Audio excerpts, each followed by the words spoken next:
ওবায়দুল, জি sir. Messi যখন opposite টিমের থেকে দূরে থাকে তখন ওই অপোজিট টিমের কোচ মনে মনে কি বলে? স্যার এই মুহূর্তে তো মাথায় আসতেছে না। গেস করো। আসে না স্যার।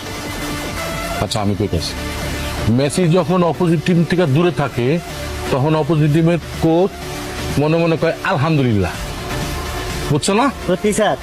হ্যাঁ, কিন্তু কথা হইতেছে যখন মেসি ডি বক্সে ঢুকতে লাগা, মানে কাছে চলে আসছে অপোজিট টিমের, তখন অপোজিট টিমের কোচ মনে মনে কি বলে? বলে স্যার কাম সারা।